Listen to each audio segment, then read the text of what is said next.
Aye, lad. You think pirates feasted on gold and glory? Ha! I'll tell you what breakfast meant aboard a ship of thieves.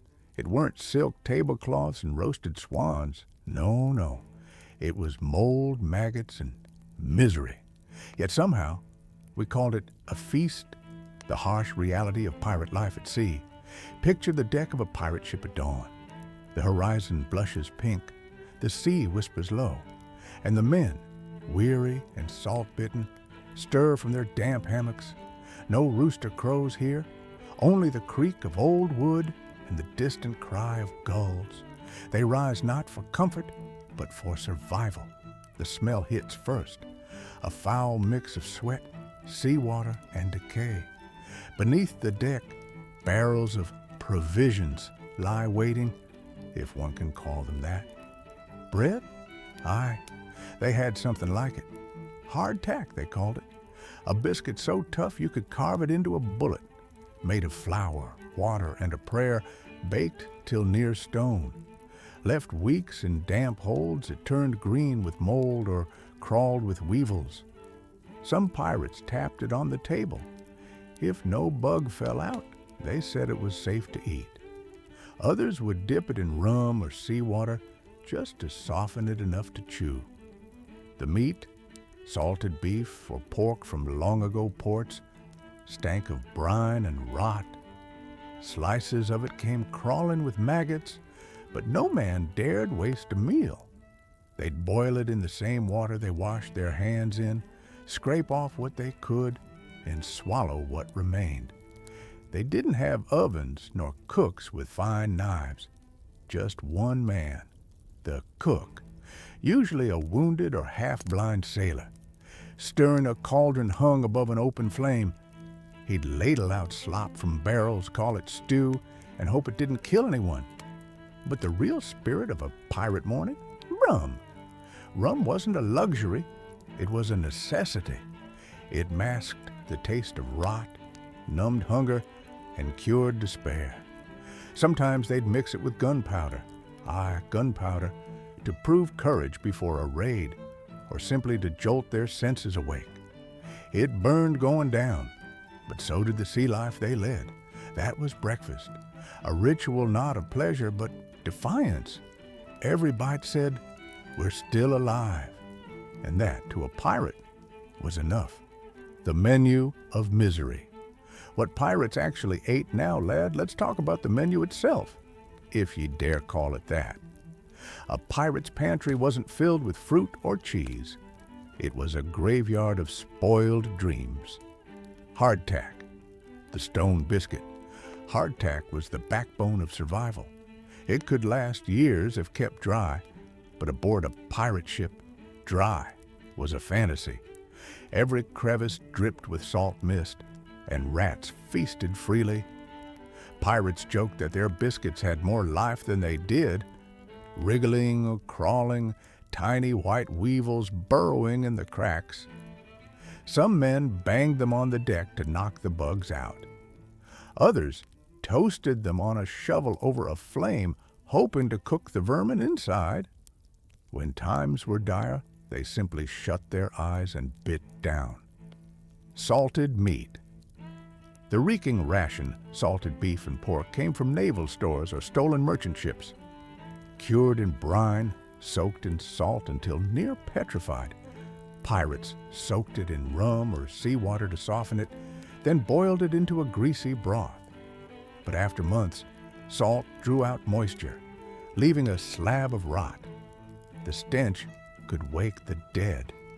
Still, in the middle of the Caribbean, under the killing sun, you ate what you had, or you starved.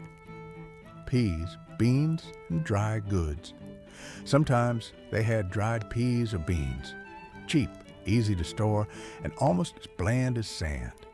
They'd mash them into a thin gruel called peas pudding. It stuck to your ribs, but it didn't bring joy. When lucky, they found dried fruit, raisins or prunes, plundered from merchant ships.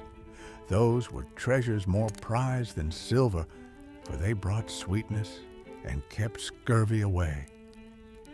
Fresh meat, rats, and seabirds. When real supplies ran out, pirates hunted the only game available, rats. A quick strike with a knife, a spit over the fire, and there you had it. Breakfast. If they anchored near islands, they'd snatch gulls or turtles. Anything that moved was fair game. Rum. The breakfast of rogues. Rum replaced water, stored in barrels that didn't rot like fresh water did. It became medicine, morale, and morning coffee all at once. They mixed it with lime when they could find it, thanks to naval influence later on, but mostly it was just fire in a cup. Gunpowder rum, a mix of dark rum and black powder, was the pirates' way of saying, to hell with safety. The feast after plunder. But after a successful raid, then came glory. Roasted meats, tropical fruits, fresh bread, all stolen from captured ships. For one night, they'd feast like kings, drink till the stars blurred, and laugh at the sea.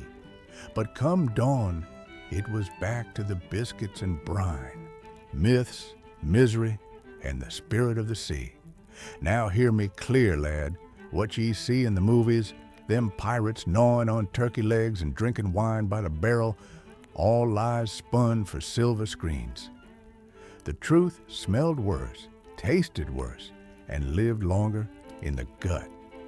Breakfast wasn't a pleasure. It was proof of endurance.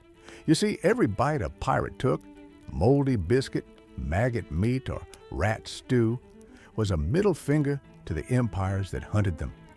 They ate filth, yet they chose it. They refused to bend knee to kings and merchants. Freedom had a taste, and it was bitter, but theirs alone. Aboard ship, laughter was the spice that kept men sane. They made jokes about their food. Ye don't need teeth for stew, the maggots chew it for you. Laughter kept madness at bay, and rum kept the ghosts quiet. Some captains, like Blackbeard, demanded all men share equally, no rich man's table aboard his ship. Others starved their crew while they dined on stolen delicacies. The food told the story of the ship's soul. By mid-17th century, as naval ships tightened their noose, pirate food improved slightly. More trade, more plunder. But the scars of those early meals never left their legend. That's why, even today, when we picture pirates, we imagine filth, grit, and fire, not silk and honey. A pirate's breakfast was a symbol. You eat the rot, drink the burn, and still smile at the storm. That's freedom, lad. Freedom with a stomach of iron. So next time you sip your morning coffee, spare a thought for the rogues who face the sunrise with a mug of rum and a mouthful of mold. They didn't eat to live forever. They ate to live free.